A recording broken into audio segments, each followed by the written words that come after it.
This week on Myth, we'll meet a Filipino demigod that would fit in pretty well with the Greeks. You'll discover that you're right not to trust your parents, that alligators make great boats, and that ghosts like to collect weird things. Then, in Gods and Monsters, you'll meet a terrifying ghoul that can only be kept at bay by bringing a knife to a maternity ward.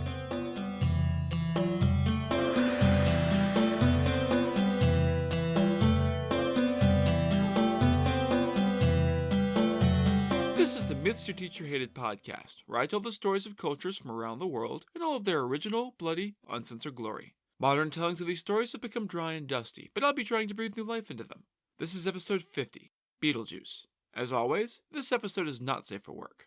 In this episode, we're going to journey to the tropics for the first story we've covered so far from the Philippines, thanks to the collected tales in the Philippine folk tales from Mabel Cook Cole. This particular story comes from the Tinguan people, and, according to Cole, many of the characters are heroes from days gone by whose exploits have grown to mythical proportion over the many, many tellings. There was once a beautiful woman named Aponabolanayan who married Aponatolao, and together they had a son named Dumalawi. Aponatolao was a mythical hero, considered divine or semi-divine in several stories, though like with the Greeks, being a hero doesn't mean he's not also a dick. He's got some sky god powers, as we'll see later, so this might be another example of my two favorite maxims. Sky gods are assholes, and gods make shitty dads. By the time Dumalawi had become a young man, Aponatolao had grown to hate him, and, in a particularly vicious bout of anger one day, the story doesn't say why, he resolved to murder his son with just the faintest veneer of plausible deniability in case anyone, like his wife, dared to ask why he was being such an asshat to his own kid. He spent the evening plotting and, in the morning, told his son to sharpen his knife. They were going to go cut down some bamboo. Dumalawi, being a dutiful son, did as his father asked. He returned, sharpened knife in hand, and went to the grove where the bamboo grew thick. Together, they cut down many long sticks of bamboo. Then Aponatolao told Dumalawi to sharpen their ends. After finishing the first piece, Dumalawi looked quizzically at his father. Dad, why are we turning these into spears? His father didn't answer, refusing to speak again until all of the bamboo was deadly sharp. They took the bamboo spears to a clearing and stood facing one another with a stack of deadly shafts at each of their feet. Now, son, throw your spears at me, and I'll throw mine at you, and we'll see which of us is the braver man. That's insane, Dad. I don't think I ever said anything to challenge your courage, but if you're set on this, then you throw first. If you're out to kill me, I guess you might as well get on with it. Aponatolao didn't need to be told twice. One by one, he hurled the spears at his son with lethal force, but Dumalawi was quick and lucky, and he managed to dodge or sidestep every throw. When his hand clutched only empty air, Aponatolao sighed and straightened. Fair was fair. Okay, your turn, son. Dumalawi shook his head, tears glistening in his eyes at the certain knowledge that his father was trying to murder him, even if he had no idea why. I can't, Dad. You are my father, and I cannot kill you. His plan hadn't gone the way he'd hoped, and he wasn't quite prepared to simply slit his son's throat, so the two went back home for dinner. Aponabolanayan had prepared a delicious meal for them, and Aponatolao ate heartily, but Dumalawi only picked at his food. Sorrow sat in his belly like a stone, and the shock of having his own father trying to kill him turned each bite to ashes in his mouth. He hoped that this would just be some passing madness, and his dad would leave him be the next day, but something in his father's eyes told him that this was far from over. The next day, Aponatolao woke Dumalawi early. Come on, son. Today we will go to our house out in the fields. It needs repairs if we're going to be able to use it when the rainy season comes. Resigned to what would surely be another day of attempted filicide, Dumalawi followed his father. Together, they went out into the distant field to the small house built there. I'm thirsty, Dumalawi. Years ago, I buried a jar of bazi, a liquor made from boiled sugarcane, to ferment. It should be just about ready by now. Go and dig it up so we can have a drink before we get started. Dumalawi hurried to obey, half expecting this to be a trap, but the jar of liquor was right where his father had said it would be. He brought it to his father, and they each tasted the potent alcohol. It was perfect, and they were both thirsty, so they each had 3 coconut shells full of the strong drink. Dumalawi was young and had never had anything approaching this kind of proof before, so he went from sober to shit-faced almost immediately. Aponatolao, on the other hand, had a pretty high tolerance, and so he didn't get more than buzzed. He watched as his son staggered a few feet away before collapsing hard to the ground and passing out. He bared his teeth in what was more snarl than smile and summoned his magical powers. I mentioned that he was a semi-divine mythic hero before, which sort of explains how he was able to summon a massive storm to the field well outside of the normal rainy season. The waters fell in a solid sheet, swirling around Dumalawi's sleeping form and carrying him away with the rushing waters. Through some miracle, maybe a different god was trying to protect him from his murderous dick of a father. He survived being passed out cold in a raging flood and awoke hours later, drenched and shivering. He sat up, holding his aching head, and his heart dropped into his stomach. He had no idea where he was. Dumalawi was sitting in a massive field that stretched out beyond the horizon in every direction. There were no trees or houses or any living thing whatsoever aside from himself in that drenched, dead field. The sense of despair and loneliness that had taken root in his soul when he realized his father was trying to kill him blossomed now to bear poisonous fruit. He was alone and abandoned, and he feared that he was going to die out here, lost and forgotten. Fortunately, since his father was semi-divine with magical powers, Dumalawi had magical powers of his own. At his will, many betel nuts grew in the barren field, a palm nut with a caffeine-like burst of energy when chewed, leaving the chewer with a deep red or purple smile. In magically fast time, the nuts grew into full-sized plants, flowering and bearing golden fruit. Dumalawi smiled. Good. Now I can scatter the betel nuts and they'll turn into people who will be my new neighbors. In the middle of the night, he rose and cut the golden betel nuts from the bushes, chopping them into many small pieces and scattering the fragments across the field in all directions. He went back to bed after that, and when he awoke, he heard many people talking outside the house he was sleeping in. I have no idea where this house came from, but I'm assuming more magical powers, as well as roosters crowing at the rising sun.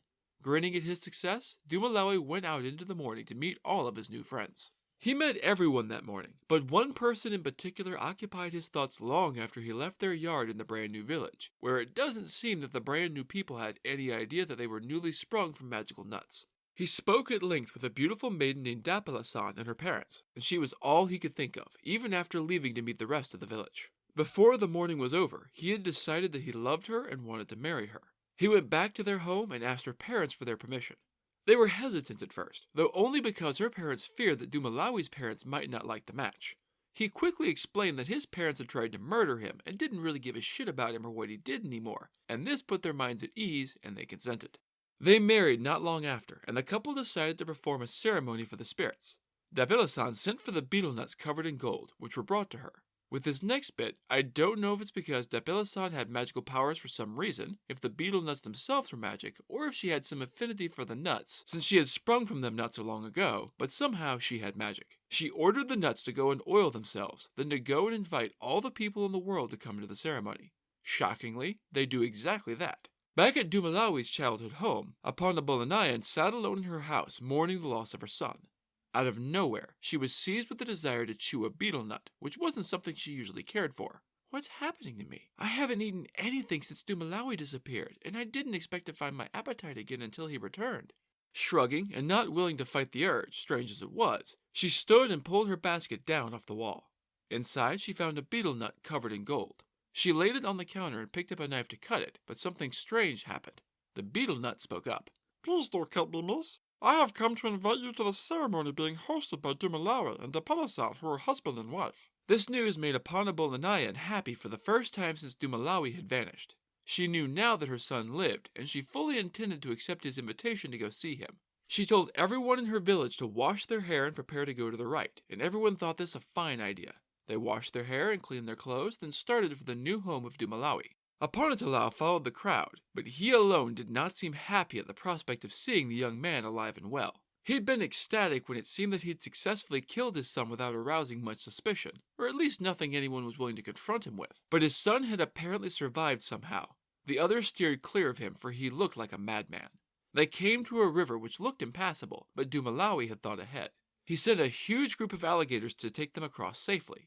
It went fine for everyone right up until Aponatalao climbed on the back of one of the gators. It bucked wildly, then dived into the water, whipping its body sharply and throwing Aponatalao back onto the riverbank. Everyone else had made it safely across, leaving Aponatalao alone on the wrong side. He screamed and raged until Dumalawi sent another alligator to carry him across with everyone else. Together, they went on to Dumalawi's village.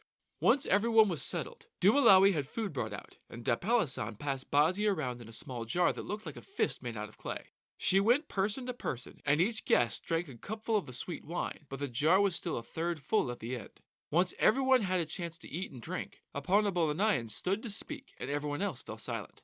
She told the crowd that she was glad to have Dapila-san for a daughter-in-law, and how happy she was to have her son back, and happier than he had ever been. Now that we are all here, we are going to pay the marriage price according to custom, and shall fill the spirit house 9 times with different kinds of jars. She raised her face to the heavens and her voice as well. You spirits who live in different springs, gather the jars to pay the price for the marriage of my son Dumalawi to Depilisan. The spirits did as they were commanded, bringing jars and jars and jars until he had filled the spirit house 9 times. Aponabolanayan smiled then and told Depilisan's parents that she thought they had paid the customary price. Delanagon, her mother, shook her head. No, there's still more to pay. Okay, tell us what else is required and I will gladly pay it. Delanagon summoned her pet spider. Hey, little spider buddy, go all around the town and as you go, spin a thread. Aponabolanayan will have to string golden beads along the spider silk. The spider did as it was ordered, spinning a thread throughout the town. Aponabolanayan again summoned the spirits, sending them to gather golden beads and then stringing them along the delicate spider silk. When they were done, Delanagon took the end and hung from it. Magically, it didn't break, so Delanagon declared the debt all paid. The people cheered the good news, then set to the task of feasting and partying, which lasted well into the night. Aponabolanayan asked Dumalawi to consider coming back to their village when the party was over, but he refused. He preferred to live here, in the new village, with his wife and her people of the betel nut.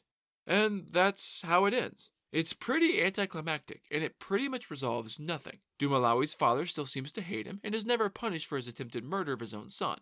Multiple people bust out surprise magical powers, which are interesting, but don't seem to have much of a narrative purpose other than resolving insanely specific situations that are pretty much custom-made for those specific powers, or alternatively, could be solved in other much simpler ways. The one thing it does do, and does well, is tell the story of a man abandoned by the father who should have been helping him, who goes out into the world to make his own way and find happiness for himself. He literally creates his home and his future from nothing.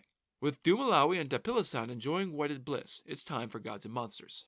This is a segment where I get into a little more detail about the personalities and history of one of the gods or monsters from this week's pantheon that was not discussed in the main story. This week's monster is the Matriculan. Pregnancy can be a dangerous affair, even in the age of modern medicine, and it was so much worse in centuries past. Perhaps that explains why the Philippines had multiple monsters that were said to prey on pregnant women specifically. The Matriculan is one such horror, and to my mind at least, one of the worst. The Matriculan is a sexual predator, and I mean that in every possible sense of the phrase. He is invisible and will seek out the beds of sleeping virgins in the night. When he finds one, he will slip into her bedchamber and rape her, usually without waking her up, though there have been stories of encounters similar to that of the night hag or the incubus, where the victim awakens in the middle of the attack unable to move. None of the stories I have found give any way to keep the Matriculan away, which makes this whole thing all the more terrifying. Being supernatural, these attacks will pretty much always result in pregnancy, which the poor girl or woman will be at loss to explain since they never actually engaged in consensual sex. Not that everyone will necessarily believe her, even though she's the victim. It was not uncommon for victims of these attacks to be shamed or ostracized by their families and neighbors for being raped by a supernatural monster, but unfortunately the horror has only begun. When 9 months have passed, and the fetus is just about ready to be born, the Matriculan will return. As she lies there, burdened with a baby she may not want, and with no partner to support her in an unforgiving world, the Matriculan will again slip into her room, invisible and unnoticed. He will slink over to the pregnant woman and dig his claws deep into her vulnerable belly, ripping her open to reveal the fetus still in her womb, which he will pull out and feast upon before her terrified, agonized eyes. Once the bloody fetus is wholly consumed, he will turn his attention to the dying mother and, even as she still lives and begs for help, he will eat her too. It is a deeply disturbing image, and one that I can only assume was used to try to explain away perfectly normal pregnancies out of wedlock, as well as to provide some explanation to the horror of a bloody death in the birthing bed, especially since the Matriculan has also been known to feed on married women. He prefers unmarried virgins as his victims, at least in part because they don't have a spouse to protect them as they give birth. The only known protection from the Matriculan's hunger as the baby comes is to have the husband stand over the woman as she struggles through the pain of labor, swinging a balisong, a type of butterfly knife, wildly over her belly to prevent the invisible predator from getting close enough to attack. The stories don't really address what a half-human, half-Matriculan baby looks like, but perhaps the story is also a way to explain miscarriages due to birth defects. Regardless, the Matriculan is one of the ghastliest nasties we've thus far encountered, and I can't help but wonder how strong the fear of the supernatural beastie would have to be for a woman to agree to let her husband swing a wickedly sharp knife wildly just above her as she pushes out a baby. That's it for this episode of Myths Your Teacher Hated. Keep up with new episodes on our Facebook page, on iTunes, on Stitcher, on TuneIn, and on Spotify. Or you can follow us on Twitter as @HardcoreMyth and on Instagram as MythYourTeacherHatedPod. You can also find news and episodes on our website at mythsyourteacherhated.com. If you like what you've heard, I'd appreciate a review on iTunes. These reviews really help increase the show's standing and let more people know that it exists. If you have any questions, any gods or monsters you want to learn about, or any ideas for future stories that you'd like to hear, feel free to drop me a line. I'm trying to pull as much material from as many different cultures as possible, but there are all sorts of stories I've never heard, so suggestions are appreciated. The theme music is by Tiny Cheese Puff, whom you can find on Fiverr.com. Next time, we'll be covering the Norse version of the meme with Spider-Man pointing at Spider-Man, per listener request. You'll see that gloves make bad homes, that it's rude to try and kill your new friends, and that Thor isn't the sharpest tool in the shed. Then, in Gods and Monsters, you'll meet the goddess who used a plow to create a Danish island, resulting in a Danish king. That's all for now. Thanks for listening.